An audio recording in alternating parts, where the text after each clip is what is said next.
สบายดีเด้อพ่อแม่พี่น้องบ่จูทุกคนสบายดีตอนเช้ามื้อนี้เขาจะมาเอ็ดกินนี่ทุกคนได้ทองดีนี่หอยแข็งน้ำจืดเขาจะมาโค้เรือพัดกระเพราหอยแข็งทุกคนโค้เจอมันหอยนะนี่บ้านชาวไทยเอิ้นว่าหอยสายทุกคนเพราะว่ามันอยู่ในสายนะนี่หอยมันอยู่ในสายก็เลยว่าเอิ้นหอยสายคือได้กินแห้งเมื่อวานนี่ก็เลยโซนบ้านไทยเพิ่นอันลงไปหายูเซเกาะเดินเขาก็ยิมาดังไพ่ก็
ล้างหอยล้างให้มันเก้งๆเพราะว่าหอยเนี่ยมันอยู่ตามดินทรายเลยทุกคนมันก็เลยแบบว่าขี้ดินทรายมันลายแต่เมื่อวานนี้แล้วขึ้นมาเขาก็แช่ไว้ถ้าเขาไม่แช่ไว้นี่มันจะมีเป็นตะกินแบบเวลาที่เขาแล้วเขาแกงลงนะทุกคนมันจะเพราะว่ามันกินดินทรายเป็นอาหารเลยทุกคนกับขี้ตมเป็นอาหารเราต้องล้างให้มันเก้งๆ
ตีนครึ่ง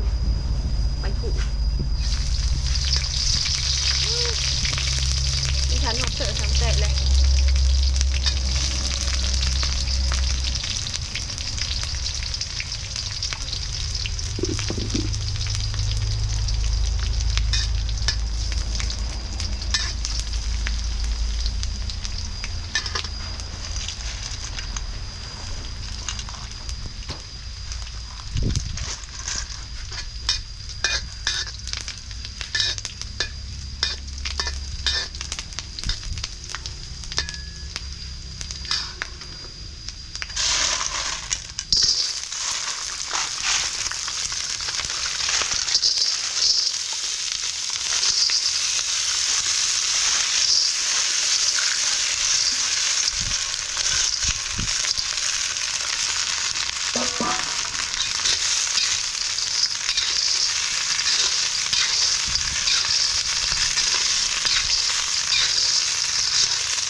เลย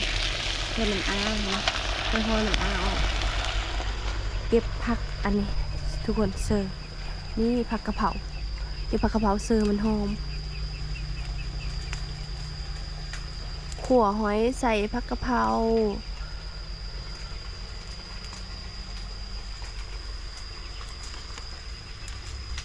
เข้ากันขนาดนี้ทุกคนลองไปเอ็ดลองเบิ่งเด้อแซ่บขนาดใดขนาดคู่ห้อยและเสื้อผักกะเพรามันหอมเลยทุกคนคือว่าแล้วห้องกินงานกระหึ่นกับผู้หมักทุกคนโชว์เช้าไปไหนน้ำหมักอันนี้กินมันหอมเลย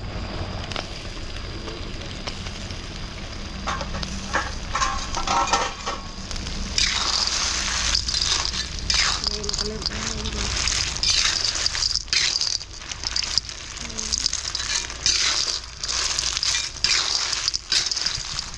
เขาจะโคเป็นแบบนี้เลย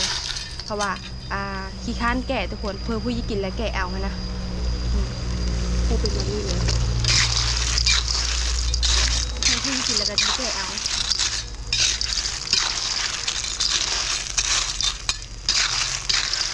เดี๋ยวมันเริ่มอ้าเลยทุกคนตอนเช้าผู้ไทยยังน้อยนะ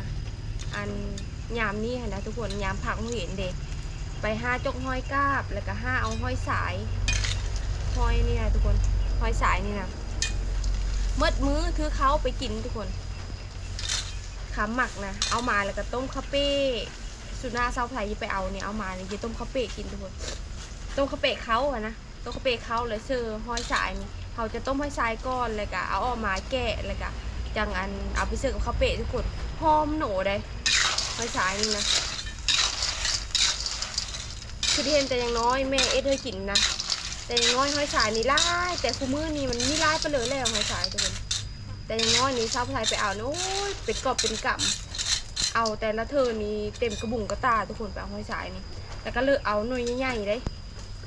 หน่วยน้อยก็ไม่เอาได้ใหญ่ชุดเลยนี่ทุกคนหอยอันนี้ใหญ่ชุดเลยนี่นะ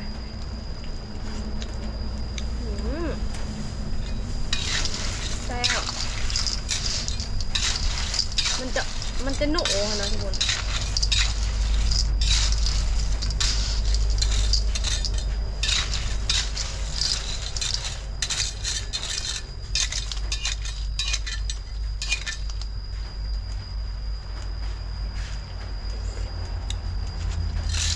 อร่อย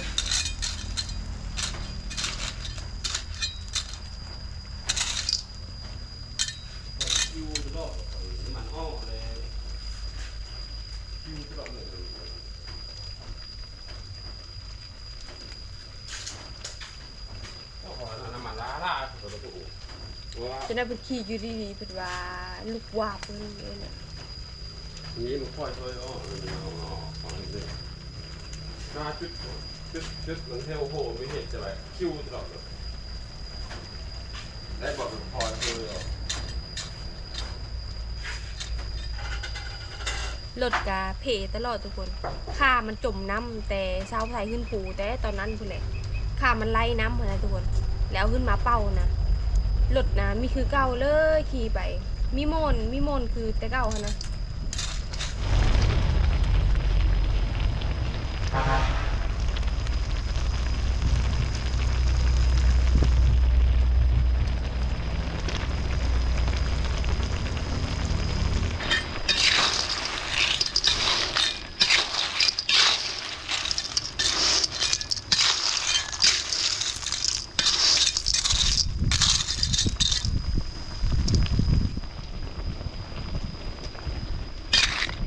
ใส่ผักกะเพรา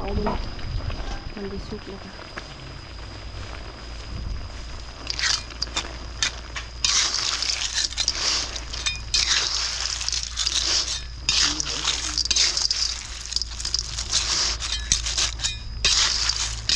ย่อพื้นเลยนั่นแหละ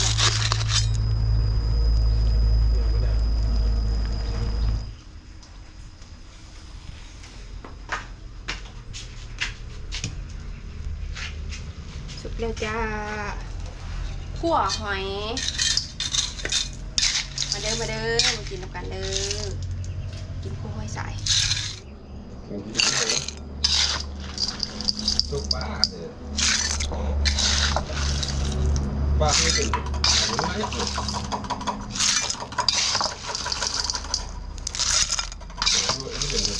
ไม่ อาหารเช้าเฮามื้อนี้ขั่วหอยจำแจ่วมีเผือกคนฮู้บ่ทุกคนกล้วยอันนี้นะเขาเอิ้นว่ากล้วยเปอร์ หอม บ้านเฮาก็เอิ้นกล้วยหอมบ่หรือว่า แจ๋ว ส่วนหลายบ้านเฮาเอิ้นกล้วยเวทเนาะ ก็แจ๋ว กล้วยเวทกล้วยแก่ทุกคน เป็นย้อนอยู่กล้วยเวทแนวมาจากเนาะถึงเอิ้นกล้วยเวท ชื่อไหม ซึมกล้วยเวท แก้วเหมือนเรียกกันเนี่ยแก้วโอ้ย บ่ลืมเอาเบิดเอาแจ่วแม่เขา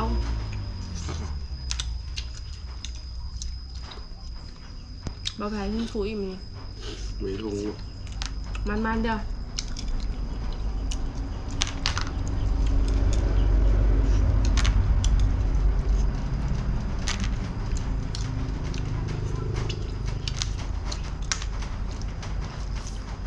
เธอว่าจูบกินนี่บ้านกินหรอจูบ้านกินหรอดูเช้าไปไทยค่ะเคยกินครั้งแรกไม่อยู่นี่จับกินแบบนี้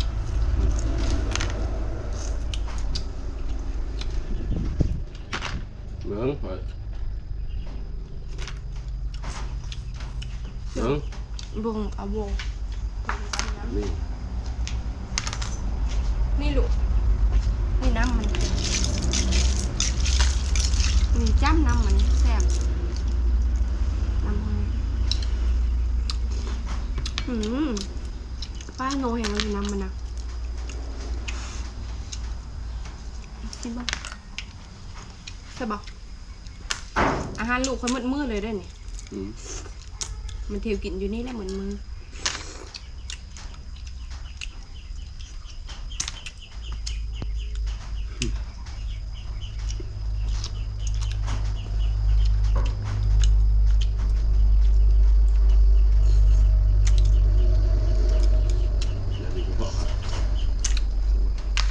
ฮะจังเลย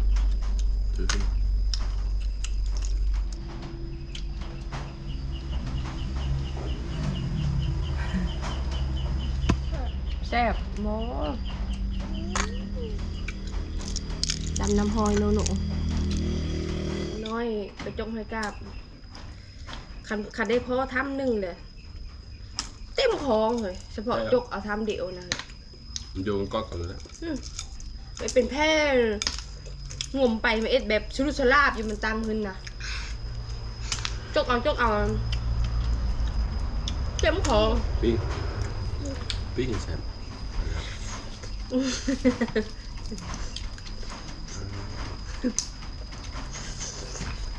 ถ้าอีเราไปดูฮะกลับมาทำไมมั้ยดูให้หรอ ชื่อคนห้า ใครอ่ะ